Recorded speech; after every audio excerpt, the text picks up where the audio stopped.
Bonjour tout le monde. Bonjour. Bonjour.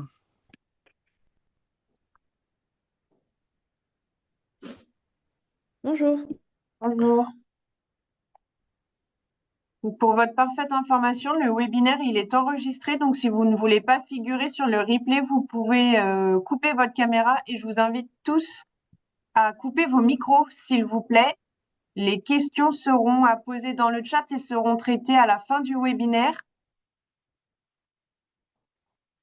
Et on attend encore quelques petites secondes parce qu'il y a du monde dans la salle d'attente. Hop, c'est tout bon, le temps que tout le monde arrive.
Donc, bonjour à tous. Nous allons pouvoir commencer. Donc, ce webinaire, il sera présenté par le docteur Hélène Cormier qui va vous présenter un petit diapo et ensuite par le docteur Cécile Durand et madame Anne Mauvillain. Je vous laisse vous présenter. Oui, bonjour, je suis le docteur Cécile Durand, je suis médecin en médecine interne, médecine vasculaire au CHU de Nantes. Et donc, je travaille sur une partie de mes activités avec ma collègue Anne Mauvillain, qui est infirmière et qui, du coup, on travaille sur la filière plaie vasculaire. Hélène Cormier, je suis infectiologue au CHU d'Angers et donc je coordonne avec le docteur Boutefol, qui est médecin généraliste, le centre régional en antibiothérapie des Pays de Loire, structure que je vais vous présenter brièvement. Donc effectivement, je fais une très courte introduction avant d'entrer dans le vif du sujet sur la thématique des plaies chroniques.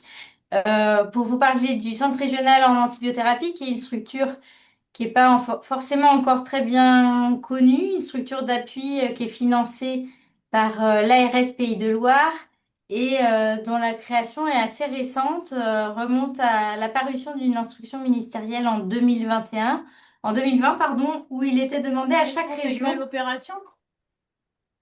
Oui, pardon, il y a un micro qui est ouvert. Oh, Oui, demander à chaque région de créer ce type de dispositif afin de venir en appui à la thématique du bon usage des antibiotiques dans les trois secteurs du soin.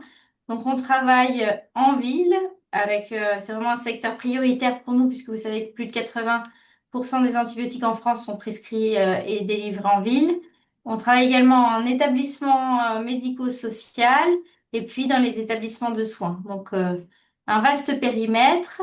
Donc, le CRATB a des fonctions de coordination, d'appui et d'articulation de structures territoriales qui se sont créées en même temps et qui s'appellent les équipes multidisciplinaires en antibiothérapie.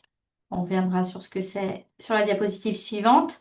Euh, Notre équipe, hein, vous le voyez là sur l'affiche de droite sur la diapositive, est composée vraiment de professionnels de santé de terrain. On a au CRATB trois médecins généralistes, deux infirmières dont certaines ont des expériences professionnelles en libéral, pharmaciens d'officine, infectiologues, enfin, avec des temps partagés entre les missions cliniques et cette structure d'appui qu'est le CRATB. Donc vraiment, on essaye de construire des choses en lien étroit avec le terrain.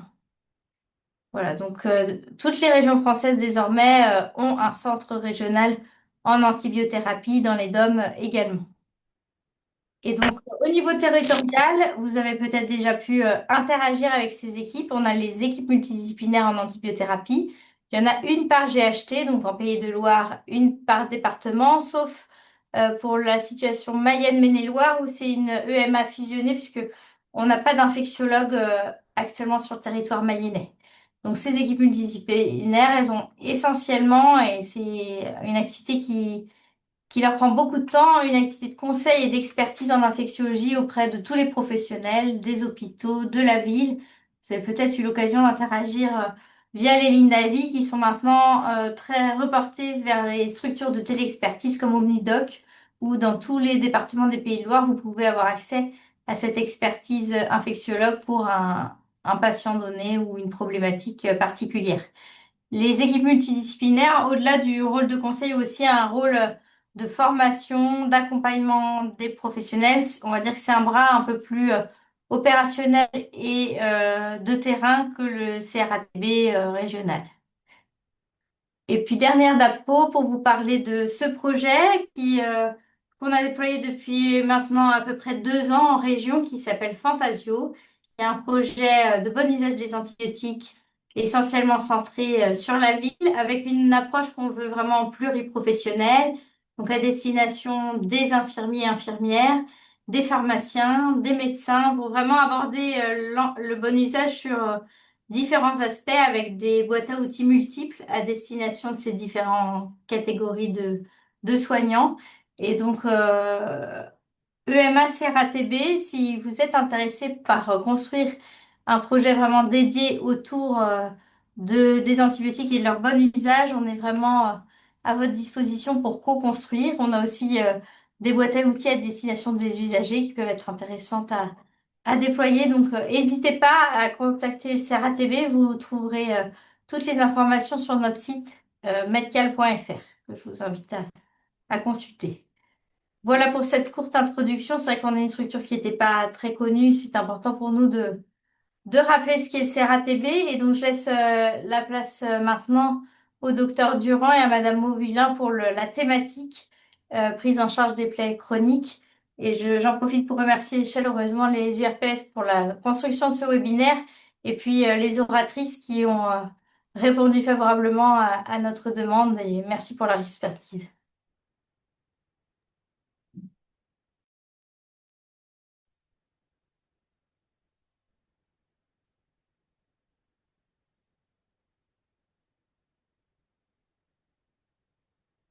Bonjour, est-ce que vous voyez bien notre écran? Oui, c'est tout bon. Ok. Donc du coup, Anne et moi, nous travaillons donc sur la filière plaie vasculaire sur le CHU de Nantes.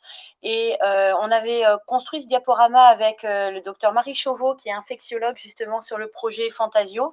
Donc elle n'interviendra pas aujourd'hui, mais elle avait construit la partie justement sur le côté plus, on va dire, sur tout ce qui est physiopathologie de l'infection et tout ce qui était antibiothérapie.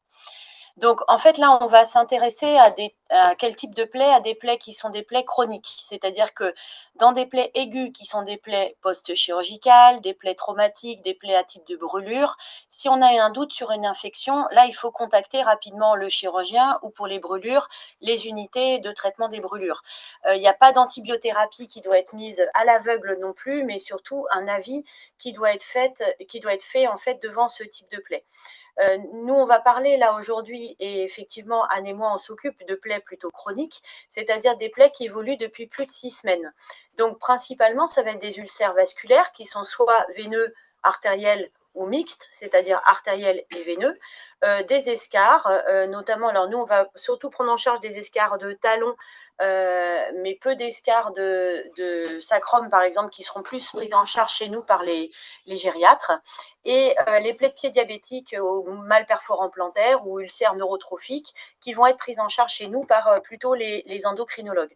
Mais en fait, les principes qu'on va donner seront valables pour toutes ces plaies chroniques. La physiopathologie de la peau va intervenir aussi sur tout ce qui est compréhension des possibles infections. La peau comprend 3 couches, l'épiderme, le derme et l'hypoderme. Il y a un rôle de protection et d'homéostasie de la peau et une flore bactérienne qu'on appelle commensale, qui est une flore bactérienne normale et qui est en fait sur la partie superficielle qui recouvre en fait l'épiderme et qui est nécessaire au bon fonctionnement de la peau et à la cicatrisation. On a à peu près 10 puissance 4 à 10 puissance 6 germes par centimètre carré, donc on est recouvert en fait de bactéries, avec une variabilité quantitative et qualitative selon le pH de la peau, la température, l'humidité, et surtout aussi selon les zones géographiques. Et on voit sur le schéma en fait du petit bonhomme sur la droite que dans des zones effectivement où il y a un petit peu plus de macération, notamment sous les aisselles, l'écran inguinaux, le nombril, au niveau des pieds, il y a plus en fait de zones de colonisation bactérienne. Alors, qu'est-ce que l'infection de plaie? En fait, finalement, il va y avoir un rôle entre les bactéries qui sont sur la peau, mais qui vont proliférer encore plus quand on a une plaie, avec des facteurs de virulence en lien avec l'humidité et du coup la condition en fait de l'érosion cutanée. Les bactéries vont induire des lésions tissulaires locales et peuvent aggraver un petit peu le fait qu'il y ait une érosion, une plaie. Ça va induire une réponse immunitaire de l'hôte avec une réponse inflammatoire. L'objet, c'est de détruire les bactéries, c'est-à-dire la cause du retard de cicatrisation.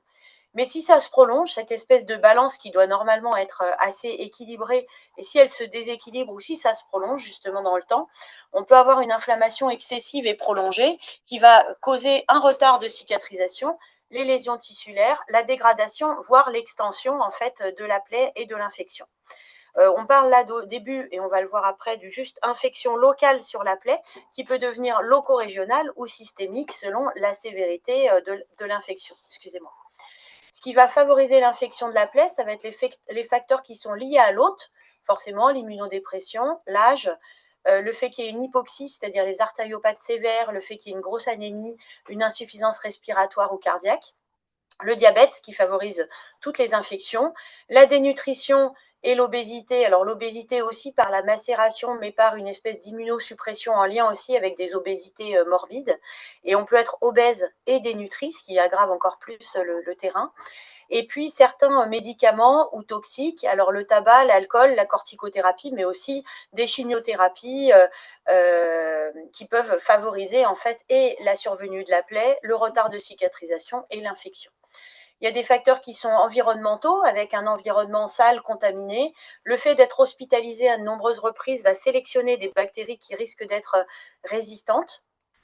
Des facteurs microbiologiques selon la virulence de certains germes qui peuvent persister en fait dans le temps.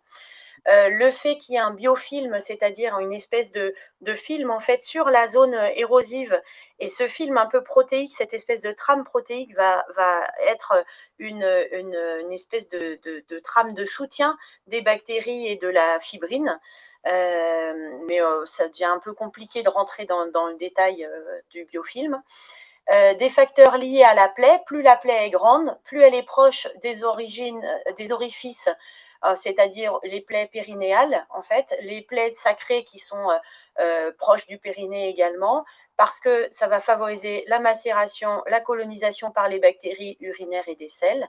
Dès qu'il y a des corps étrangers, des tissus nécrotiques non retirés qui ont un même effet que le corps étranger et qui vont risquer de se surinfecter.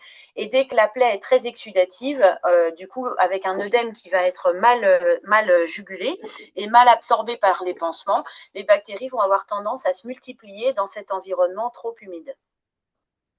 Et on va avoir en fait une évolution en fait de la plaie qui peut aller d'un stade de contamination où il y a juste plus de micro-organismes sur cette plaie qu'on ne devrait en avoir sur la peau, en fait, la peau habituelle. Là, du coup, c'est juste contaminé, il n'y a aucun retard de cicatrisation, aucun signe clinique. On peut avoir une colonisation où finalement, on va avoir même une balance qui va être complètement déséquilibrée avec une prolifération des bactéries sur la plaie. Il n'y a à nouveau aucune réaction clinique de l'hôte, aucune réaction inflammatoire et pas de retard de cicatrisation. Puis après, on va avoir un stade d'infection locale de la plaie avec du coup des signes qu'on va revoir d'augmentation de chaleur locale, d'érythème, d'écoulement purulent. Et là, la plaie peut se dégrader rapidement, s'élargir, devenir douloureuse, avoir des mauvaises odeurs, etc.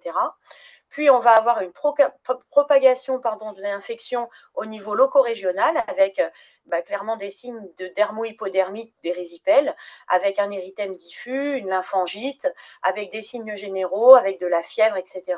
Puis une infection éventuellement systémique qui peut aller jusqu'au choc septique et à la défaillance d'organes.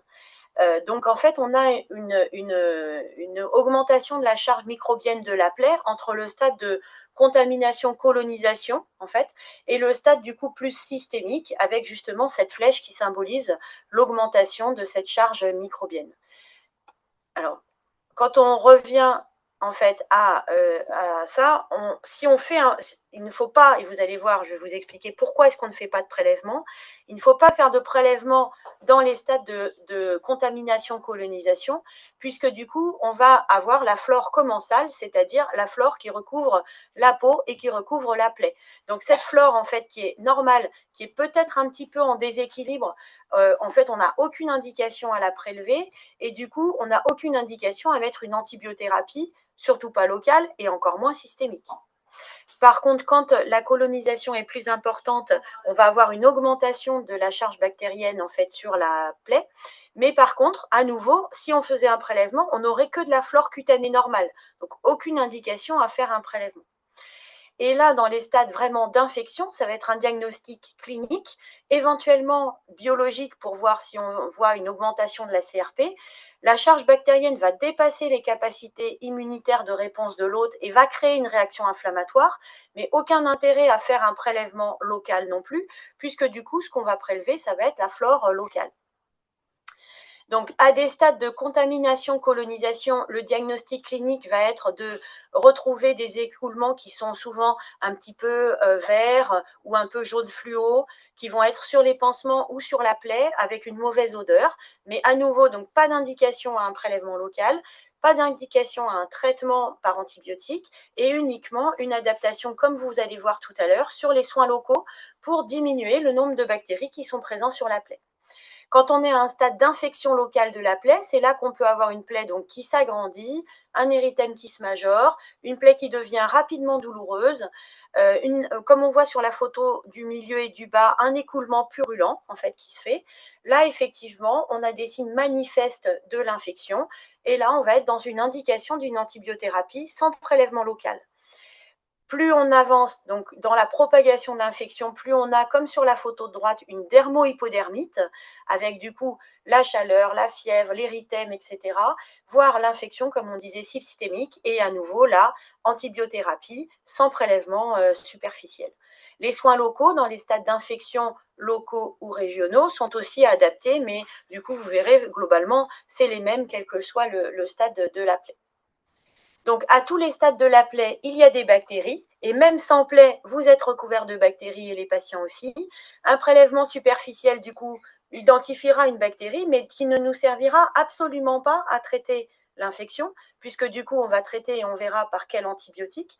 Ça ne nous permettra pas de trancher entre contamination, colonisation et infection, et du coup, ça risque uniquement de donner des fausses envies de traiter, donc des fausses envies de mettre des antibiotiques qui clairement ne doivent pas être là. Donc, si en fait on n'a pas de signe d'infection, aucune indication au prélèvement, si on a des signes cliniques d'infection, on traite et donc l'écouvillon ne servira pas à grand-chose. Pour diagnostiquer l'infection, il faut se méfier parce que parfois, on peut avoir des doutes. Là, vous voyez sur cette plaie, on pourrait se dire, elle est de grande taille, elle est un peu jaune. Est-ce que du coup, on est dans le jaune un peu sale ou pas? C'est difficile. Mais en fait, ça, c'est une plaie qui est uniquement fibrineuse. Et les dépôts jaunes sont des dépôts de protéines qui sont des dépôts fibrineux, en fait, et qui ne correspondent pas à des signes d'infection. Donc, cette plaie, aller faire un prélèvement superficiel, aller traiter, etc., n'a aucun intérêt puisqu'il n'y a pas de signe du tout d'érythème, pas de signe de pus et que la fibrine a beau être jaune, c'est la présence en fait de ce dépôt protéique et du coup, il y a une indication à faire de la détertion, à adapter les pansements, mais pas en fait à faire de prélèvement ou d'antibiothérapie. Dans ces deux plaies-là, vous voyez là l'écoulement qui est vraiment vert, qui peut être présent sur la plaie ou des fois uniquement sur les dispositifs médicaux que vous retirez, que ce soit les compresses ou sur les pansements. Souvent, il y a une odeur assez caractéristique. C'est une colonisation apiocyanique, mais le patient n'est pas fébrile, n'a pas d'érythème tout autour de la plaie. Alors sur la première photo qui est en gros plan, on a l'impression que c'est un petit peu rouge, mais si en fait on s'éloignait, on verrait qu'il n'y a pas d'érythème du tout au niveau du reste de la jambe. Et du coup, en fait, vous voyez comme sur la photo de droite, ça peut être complètement vert fluo avec aucun signe inflammatoire périphérique. Et du coup, c'est une colonisation locale, donc soins locaux uniquement, sans prélèvement, sans antibiothérapie. Là, à ce stade-là, vous voyez qu'autour de la plaie, il y a une collerette sur environ même 10 centimètres à peu près au-dessus de la plaie, là, qui en fait est érythémateuse.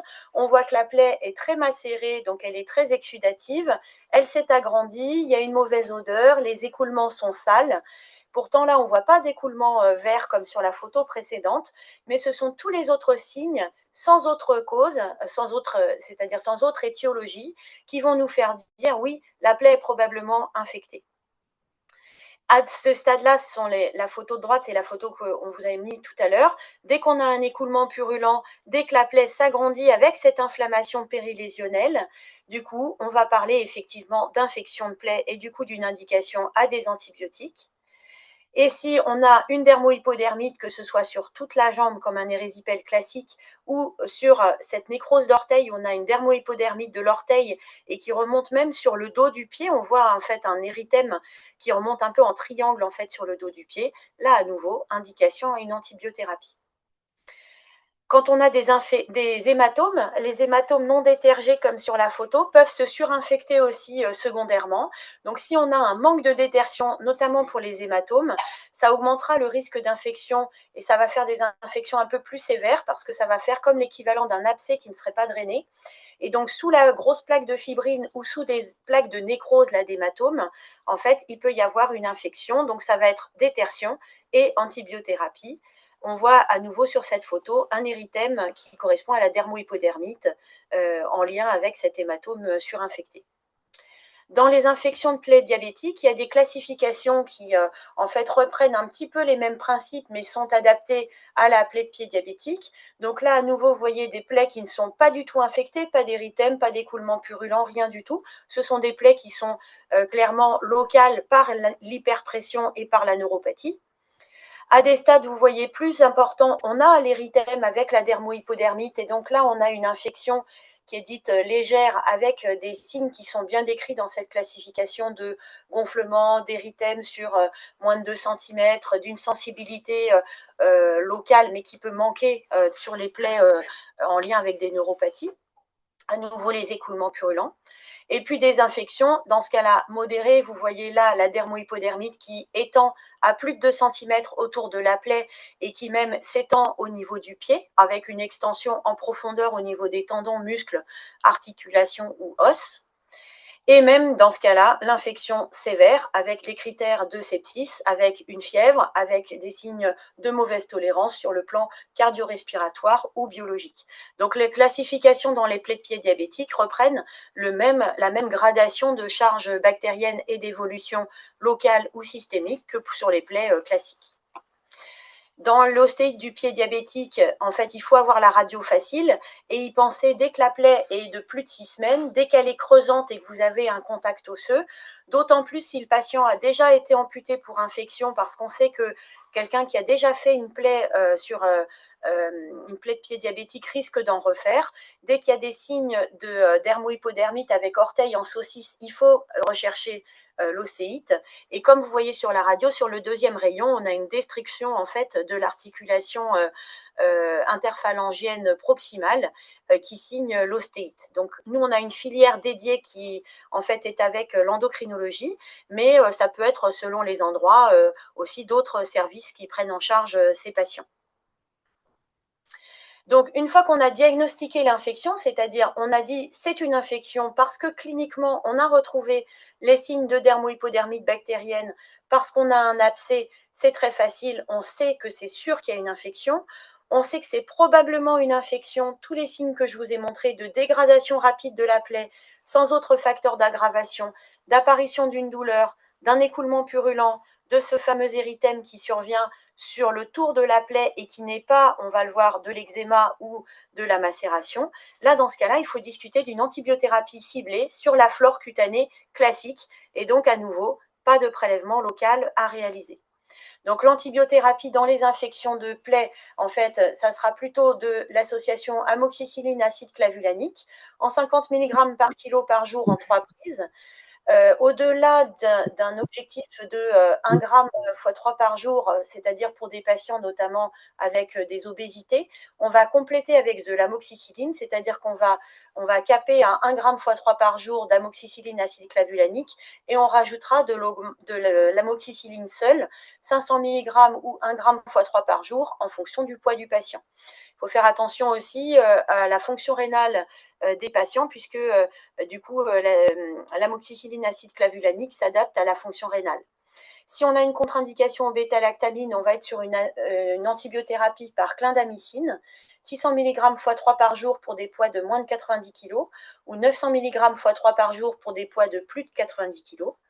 Et l'alternative, si on a une infection qui va être modérée, ça sera l'association ceftriaxone-métronidazole et d'une durée de 7 jours.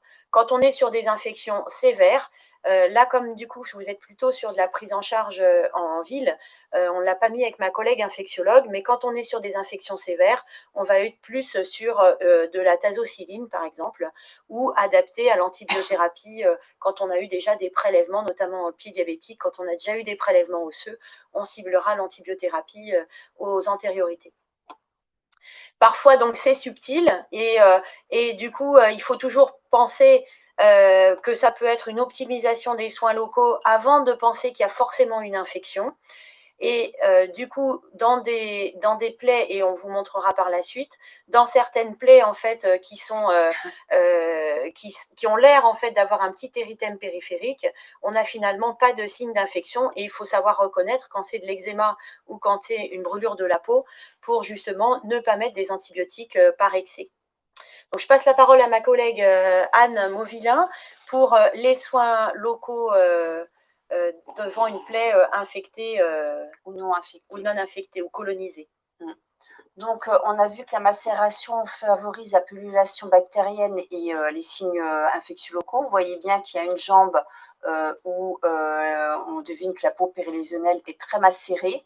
Donc, on n'a pas réussi à avoir la classe de pansement adaptée des exsudats. Et donc, après, on a une plaie qui est bien verdâtre, donc en bonne colonisation. Donc, le traitement numéro 1 des plaies, c'est de les laver. Il faut les laver pour diminuer la charge bactérienne et pour limiter la macération, parce qu'on sait que les plaies vont guérir en milieu humide, mais il ne faut pas que les berges des plaies soient macérées. Donc, il va falloir, pourquoi pas, aller plus souvent faire le pansement si la plaie est fortement exsudative, ou alors prendre des pansements plus absorbants, et en tout cas des pansements beaucoup moins occlusifs. Donc, on a dit nettoyage de la plaie, ça se fait à chaque réflexion de pansement et c'est tout simple, ça se fait avec de l'eau et du savon. Donc, le savon, ça va être du savon acheté en pharmacie, pas de savon de Marseille ou d'Alep avec des pH beaucoup trop élevés qui vont agresser la peau périlésionnelle et la plaie. Donc, ça se fait avec à la main avec un gant vinyle ou le gant de toilette et puis après, on va sécher en tamponnant, mais non pas en frottant. Alors, les antiseptiques, faut-il les utiliser ou pas? On ne les utilise pas du tout en soins chroniques. Les plaies sont, vous avez entendu, naturellement colonisées. Donc, on a besoin de cette flore commensale pour cicatriser. Donc, appliquer des antiseptiques risque de casser cette flore commensale. Nous, ça nous arrive de façon exceptionnelle d'utiliser des antiseptiques, mais ça va être 2-3 jours sur des plaies vraiment extrêmement sales et purulentes. On sait également que les antiseptiques peuvent donner un risque de sensibilisation allergique. Et sinon, donc on a dit qu'on nettoyait toujours à l'eau, au savon. Beaucoup de publications ont montré qu'il y avait une efficacité identique au sérum Phi et au lavage au savon. Alors, donc on a vu que rien ne remplaçait le savon. Donc le sérum Phi, on peut l'oublier. comme l'eau stérile. Par contre, c'est vrai que si on a un pansement collé, on peut rincer soit, il y a des infirmières libérales qui préfèrent avoir le sérum Phi, et puis c'est vrai que des fois, il y a des domiciles de patients où il y a une telle incurie que c'est plus simple d'avoir du sérum Phi en bouteille. Les dosettes ne sont pas remboursées, ça vous le savez, et on peut prescrire des flacons de sérum Phi en flacon, bien sûr. Alors, vous avez bien compris que les plaies chroniques n'étaient pas du tout stériles, donc pourquoi utiliser des sets à pansement stériles? La plupart du temps, on a tout en stérile. Pourquoi utiliser un champ stérile, des pinces, une paire de ciseaux et des gants stériles? Non, on va rester le plus simple possible dans la prise en charge des plaies. Moi, je vais arriver, je vais nettoyer ma plaie à l'eau au savon avec un gant, et après, utiliser des gants vinyle ou latex si possible. Ce qu'il faut faire pour limiter le risque d'infection, c'est la détertion. En tant qu'infirmière, je sais que la détertion, c'est un moment assez chronophage, mais elle est vraiment nécessaire pour après aller vers le bourgeonnement et la cicatrisation. Donc la détertion est mécanique. Il faut pouvoir retirer les plaques de fibrine épaisses, même au scalpel. Et puis si les hématomes sont ouverts, il faut retirer les caillots avec une curette et puis un peu d'oxygéné. Et si par exemple vous êtes devant un patient qui a une plaie très étendue avec beaucoup de fibrine, où c'est compliqué d'aller faire la détertion à la curette, alors là on peut prendre le système Getox. C'est comme un petit Karcher qu'on utilise en milieu hospitalier ou HAD. Alors quel pansement utiliser si la plaie est surinfectée? Donc les plaies, les différents dispositifs, les différentes classes de pansement, eh bien déjà on va faire en fonction des exsudats. Si vous avez une plaie qui ne coule pas du tout, là on peut mettre une interface. Si elle coule moyennement, un hydrocellulaire, vous les connaissez tous, à type Mepilex. Et si on commence à avoir des plaies qui coulent, on peut utiliser avec des exsudats importants, eh bien on peut utiliser soit des fibres à haut pouvoir d'absorption, soit des alginates. Et après, ces deux classes-là, les fibres à pouvoir d'absorption ou alginates, on peut superposer plusieurs couches les unes sur les autres. Enfin, si vous avez une plaie qui est très exsudative, fortement exsudative, là, il existe la classe des super absorbants. Alors, on va parler des alginates dans la prise en charge des plaies colonisées ou infectées. Donc, les alginates, donc, ils ont une grande capacité de drainage et ils ont aussi un petit côté antibactérien. Donc, ils ont fait leurs preuves dans différentes études. En plus, ce sont des pansements neutres. Donc, on va toujours nettoyer à l'eau, au savon. Est-ce que j'humidifie ou pas mon alginate? Comme la plaie est fortement exsudative, non, on va mettre l'alginate sec, superposé, compresse et bande de maintien.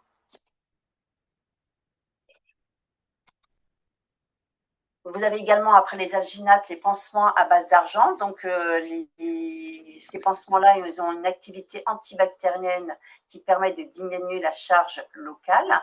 Donc, pendant longtemps, il y avait énormément de laboratoires qui avaient leur pansement à l'argent qui étaient remboursés. À un moment, il y a eu un petit nettoyage de tout ça. Et seul le laboratoire Urgo, avec sa gamme Urgotul Argent, Urgocell Argent et Urgoclean Argent, à ces pansements remboursés. Il existe toujours sur le marché Aquacel Argent ou Actisorb Argent, mais ces pansements-là ne sont pas du tout remboursés, sont à la charge du patient.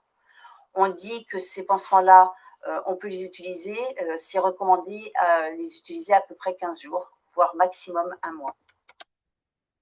Enfin, dernier pansement intéressant dans la prise en charge des plaies infectées pour diminuer la charge bactérienne, eh bien, c'est la gamme Sorbac. Donc Sorbac, c'est un pansement antimicrobien avec la matrice DAAC qui chope les bactéries et les levures. Il n'y a pas du tout d'agent chimique dans cette texture verte. C'est le vert qu'on met directement au contact de la plaie. Donc il existe plusieurs formes de Sorbac. Vous voyez le super absorbant, l'absorbant, le Sorbac gel compresse. Ces trois formes-là sont remboursées, alors que le ribbon et la mèche ne sont pas du tout remboursés en ville. Donc il faut faire attention à ça également. Et on ne peut pas mettre juste Sorbact sur l'ordonnance parce que Sorbact, c'est vraiment un nom de marque. Et du coup, il faut mettre Sorbact et la forme du pansement qu'on veut parce que souvent, on voit que du coup, les pharmaciens d'officine ne savent pas ce qu'on veut si on met juste Sorbact. Et donc, il faut préciser en fait le type de pansement. Super absorbant ou absorbant. Donc, voilà pour les dispositifs pour les différentes classes de pansement. Donc, pour diminuer les œdèmes, eh bien, s'ils sont récurrents, s'ils sont toujours sans compression, eh bien, on risque d'avoir une récurrence des récipèles et de lymphangite. Donc, il faut la compression médicale. La compression médicale est essentielle donc, pour éviter ces récidives. Donc, on peut l'utiliser avec soit des bandes d'allongement courts qu'on appelle, qui sont par exemple la Rosidalka, ou alors les bandages multitypes, type Coban 2, Ergoca 2, Kit Biflex Short Strange. Désolée, c'est dur à dire. Et puis après, si les patients ont une morphologie de jambes classique, on peut utiliser les bas de compression. Quand on parle de bas de compression, la chaussette est aussi efficace que le bas cuisse ou le collant. Alors attention, tout érythème, on ne panique pas devant une rougeur de jambes, ce n'est pas forcément une infection. Par exemple, sur votre gauche, là, on voit bien que c'est un eczéma. On voit bien que c'est un eczéma de contact avec un pansement. On pourrait deviner même quelle classe c'est. On devine un peu au centre de cet érythème une petite plaie. Et vous voyez le pansement, l'eczéma qui a été provoqué par le pansement. Alors déjà, dans un premier temps, ce qu'il faut, vous voyez bien que le pansement n'est pas du tout adapté à la taille de la plaie. Donc, il faut savoir, on peut découper les pansements et les conserver dans leur poche, dans leur emballage, il n'y a aucun souci, comme on sait que la plaie n'est pas du tout stérile. Ensuite, qu'est-ce qu'on fait pour arrêter cet eczéma? Eh bien, on va changer de classe de pansement. Et puis, sur l'eczéma, eh bien, on va appliquer des dermocorticoïdes jusqu'à disparition de l'eczéma. À droite, vous avez une dermite caustique. Alors, la dermite caustique est souvent associée à une classe de pansement qui n'est pas adaptée aux exsudats. Si par exemple vous avez une plaie qui est fortement exsudative et que vous mettez une interface, eh bien l'interface ne va pas absorber les exsudats, donc les exsudats vont aller sur la peau périlésionnelle et ils vont la brûler. C'est ça une dermite caustique. C'est comme une brûlure, les patients souffrent terriblement. Donc notre objectif là, on va toujours laver à l'eau au savon et on va changer de classe d'absorption. On va mettre une classe de pansement qui va absorber plus. Alors, dans les infections, en fait, dermo-hypodermite de jambes, dans les érysipèles, c'est bien sûr une contre-indication de mettre un dermocorticoïde. Mais justement, on a mis ces photos-là exprès parce que si on a reconnu qu'il y avait les petites vésicules, qu'il y avait un prurite, qu'il y avait en fait les petites fissures, comme vous avez sur la photo de gauche, c'est typiquement un eczéma. Et du coup, là, on peut mettre les dermocorticoïdes sans arrière-pensée pour une dermo-hypodermite. À droite, en fait, là, ce qui va nous aider, c'est ce que disait Anne, le côté brûlure locale. C'est-à-dire qu'en fait, la peau, quand on va regarder ce qu'on appelle à jour frisant, on va voir en fait que ça fait une brûlure très superficielle de la peau et c'est d'ailleurs ça qui est très douloureux pour le patient. Et on voit bien que le patient n'a pas de fièvre, que l'érythème est très localisé sur la zone de macération et du pansement. Et du coup, à nouveau, on pourra mettre des dermocorticoïdes sans arrière-pensée. Souvent, en fait, le piège, là, il y a beaucoup de patients qui arrivent en fait à la consultation, qui ont eu plusieurs lignes d'antibiothérapie pour des tableaux qui sont clairement des lésions locales dermatologiques et qui du coup s'améliorent pas parce qu'en plus les pansements sont, comme disait Anne, mis de plus en plus grands sur la zone de l'eczéma au lieu de laisser respirer un petit peu la peau et les antibiotiques vont faire que sélectionner en fait les bactéries et n'amélioreront pas la condition locale. Donc, érysipèle bilatérale, on voit ça assez souvent. Non, c'est souvent une dermite de stase. C'est exceptionnel d'avoir un érysipèle bilatéral. C'est vrai que si on touche les jambes, on regarde, on a un érythème au niveau des deux jambes, et puis on touche, on a quand même une petite chaleur. C'est quoi? C'est la dermite de stase. Et cette dermite de stase, eh bien, elle va être traitée par la compression médicale. Et là, on reconnaîtra aussi que du coup, il y a un œdème rétentionnel, c'est-à-dire un œdème qui prend le godet, qui en fait, du coup, le patient ne sera pas fébrile, n'aura pas d'adénopathie, il n'aura pas de signes qui font penser à vraiment un érysipèle. Et d'ailleurs, ça arrive souvent que les patients arrivent aux urgences pour ça, sont hospitalisés dans le service, tous les antibiotiques sont arrêtés, et en fait, ils sont mis uniquement au repos, et comme disait Anne, avec des bandages compressifs. quand la plaie va trop bien et qu'elle est hyper bourgeonnante, elle est très rouge, et pourtant c'est la plaie qui est très rouge, et là elle va trop bien. Et là, il n'y a aucune indication non plus à un prélèvement ni à une antibiothérapie, c'est qu'en fait les pansements ont trop stimulé le bourgeonnement, et donc cette plaie-là n'est pas du tout infectée, peut saigner au contact parce que justement cet hyperbourgeon qui est du tissu de soutien très vascularisé va être un petit peu et sensible et saignant au contact, mais en tout cas, il n'y a aucun signe infectieux. C'est une plaie chez qui il faut arrêter tout ce qui va stimuler le bourgeonnement. Donc, on a laissé exprès de la place pour les questions, en fait, si vous en avez. Pour ceux qui sont dans l'agglomération nantaise, on est accessible soit par Omnidoc, justement, plaies vasculaires, pour les plaies vasculaires. Si vous nous posez des questions sur des plaies non vasculaires, on risque de vous donner une réponse, mais de vous adresser vers nos collègues. On a une adresse mail aussi qui nous permet de répondre sans que ça passe via Omnidoc. Et mes collègues infectiologues sur le CHU de Nantes, mais je pense sur les autres endroits aussi, à Angers, etc., ont aussi une ligne Omnidoc d'infectiologie pour les infections qui nécessitent en fait un avis. Voilà, je vous remercie. Merci.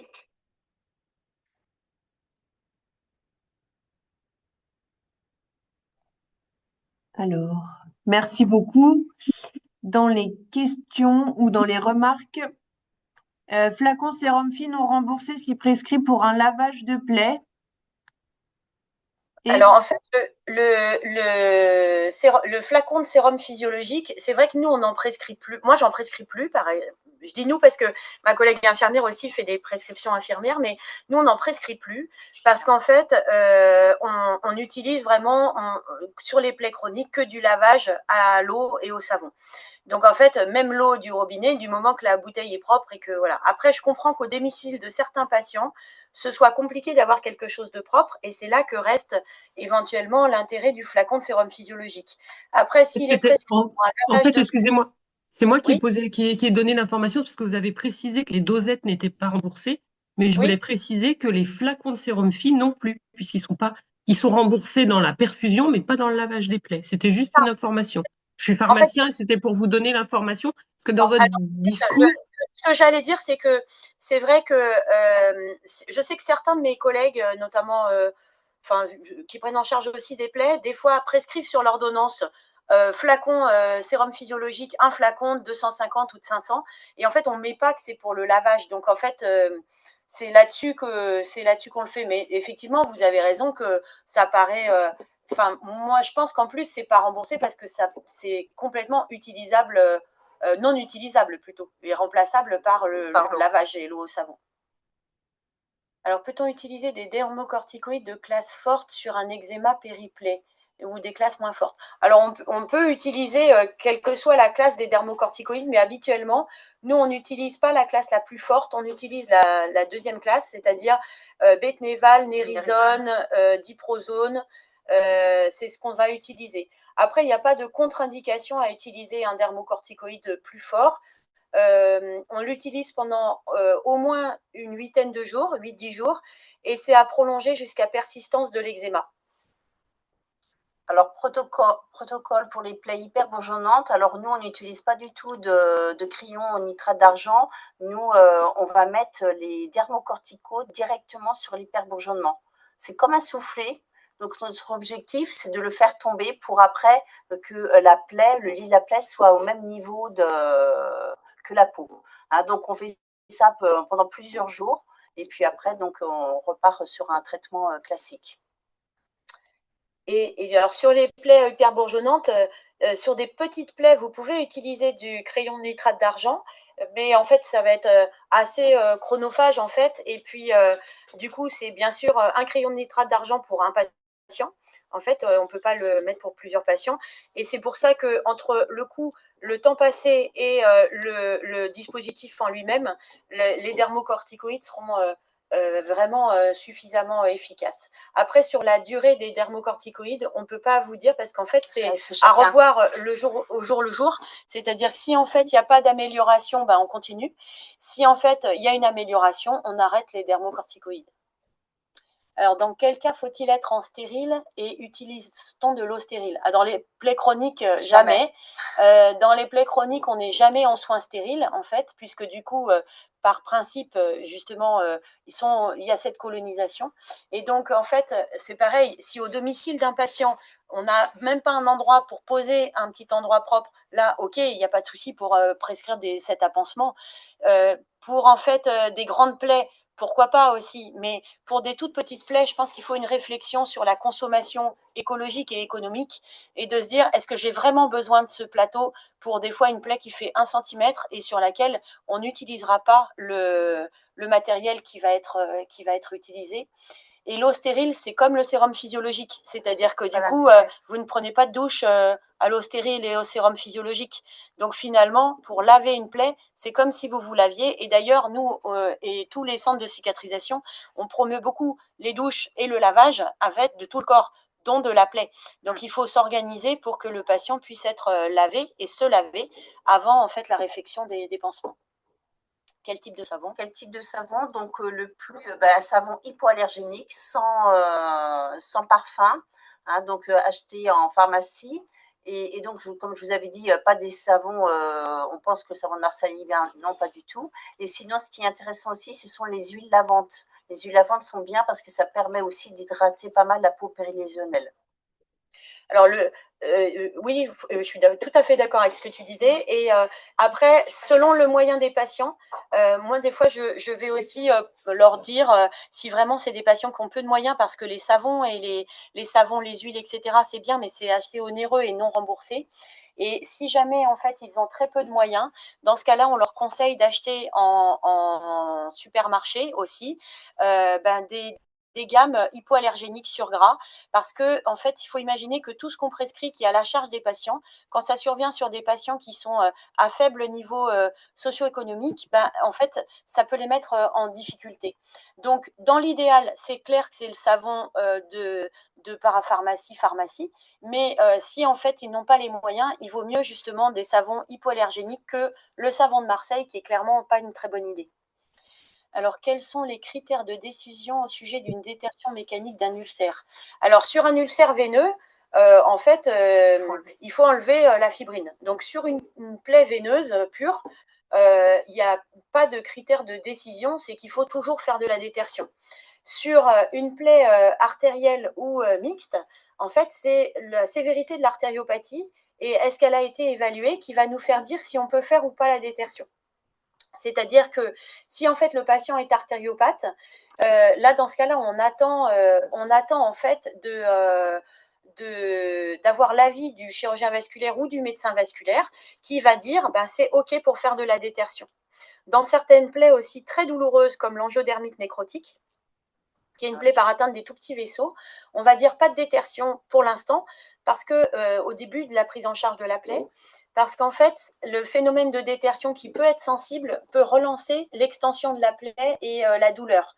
Donc, comme on essaye de calmer la douleur, on peut mettre en attente un peu la détertion.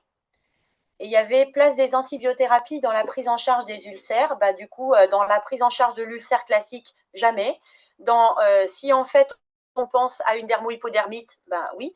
Et si on a des doutes sur, comme on disait, une infection locale avec l'érythème, les écoulements purulents, etc., là, antibiothérapie, mais une antibiothérapie de 7 jours, pas d'indication à des antibiothérapies longues. Donc, place très courte. Peut-on utiliser une antalgie locale pour réaliser des soins locaux chez les patients douloureux? Oui, il faut même. Alors, il faut utiliser des antalgiques Péros en premier, c'est-à-dire que du coup, palier 1, 2, 3, il faut adapter pour que l'antalgie puisse se faire correctement. Les infirmiers ne peuvent pas faire de détertion si le patient est douloureux.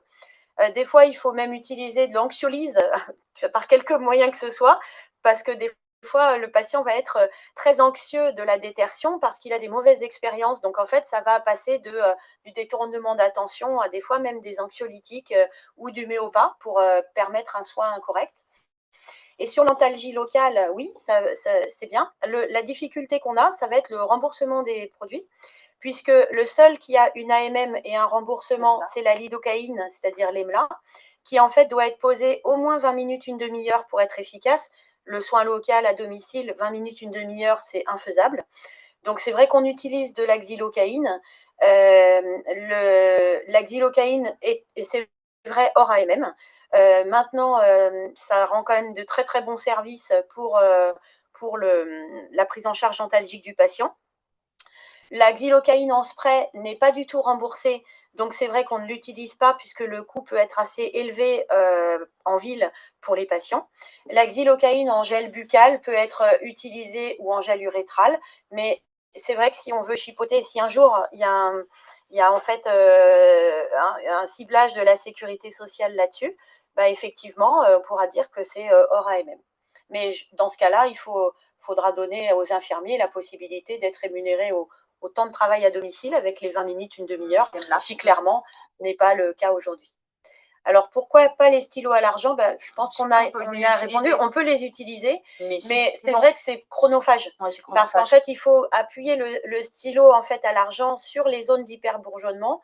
Si en fait, vous avez une plaie grande comme la photo qui était sur tout à l'heure la diapositive, en fait, vous allez y passer vraiment du temps. Alors donc, l'application voilà, d'un dermocorticoïde, c'est quelques secondes uniquement.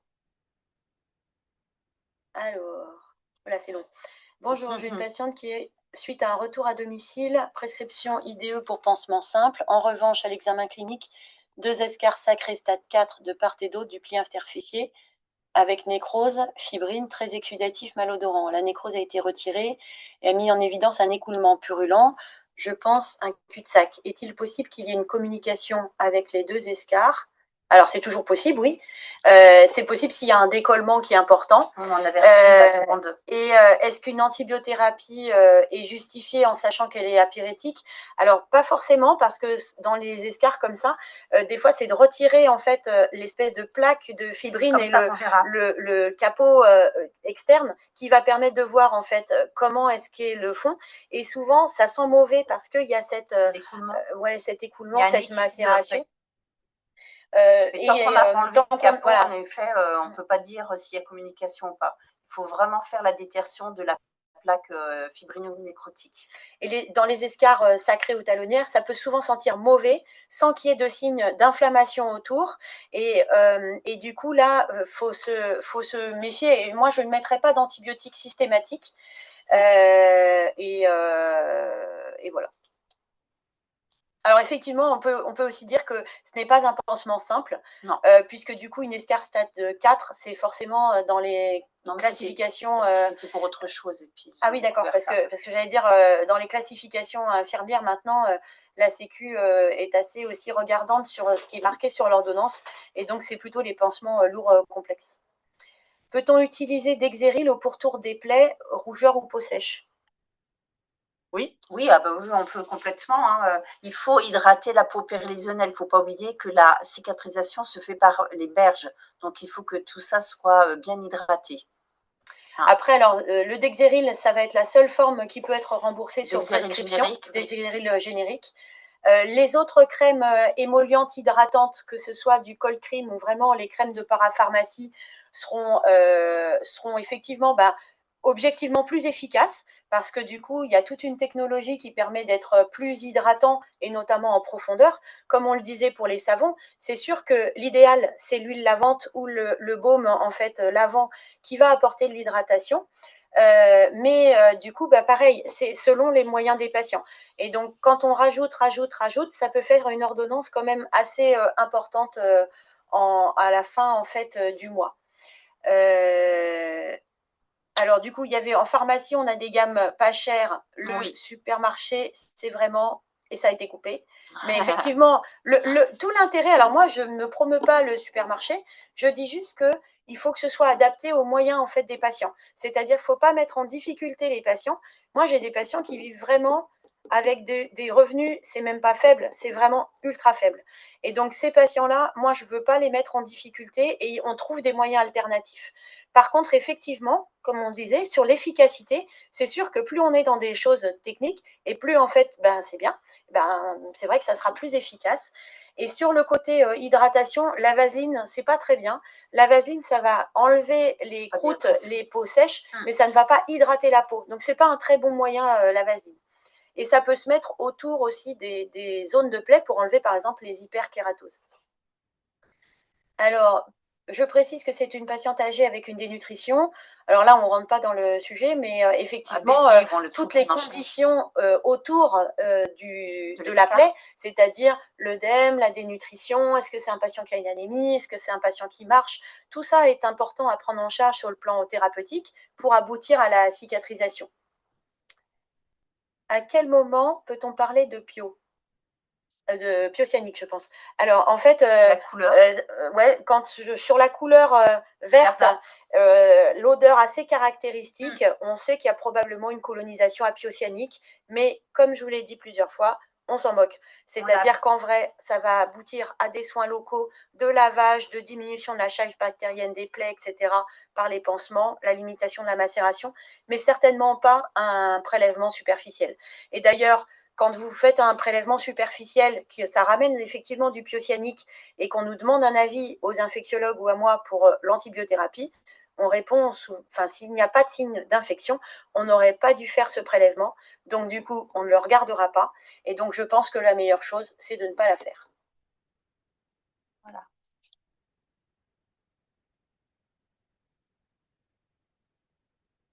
On a épuisé la liste des questions. Ah non. Si ça peut vous être utile, j'utilise l'application e-pansement qui répertorie les dispositifs existants, leurs dimensions, remboursement, indications. Oui, c'est un infirmier du Sud qui gère ça. Ouais.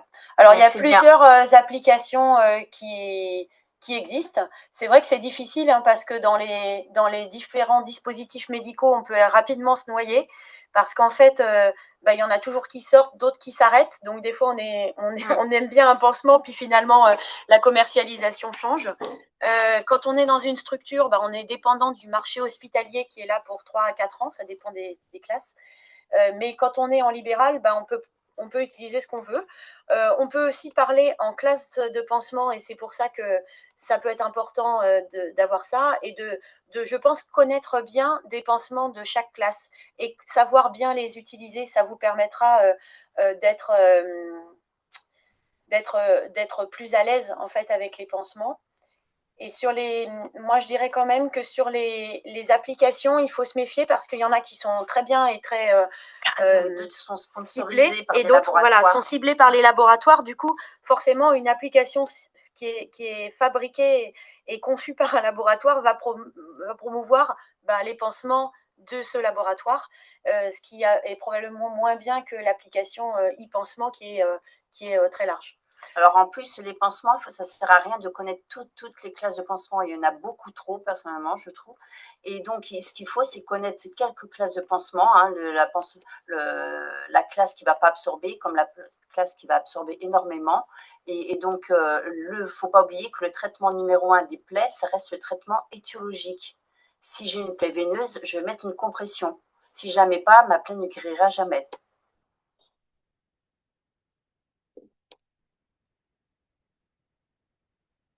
Merci beaucoup. Est-ce qu'il y a d'autres questions ou interrogations avant qu'on clôture le webinaire? C'est la ligne droite des questions, là. J'ai pas l'impression. Merci beaucoup à tous. Il y aura un replay qu'on publiera sur nos réseaux sociaux et qu'on fera passer sur tous les canaux, sur les sites des URPS et au STRATB, notamment. Très bien. Moi, je vous souhaite une bonne fin de journée à tous. Bonne fin de journée. Bonne fin de journée à tous. Merci beaucoup. Au revoir. Au revoir. Au revoir. Au revoir.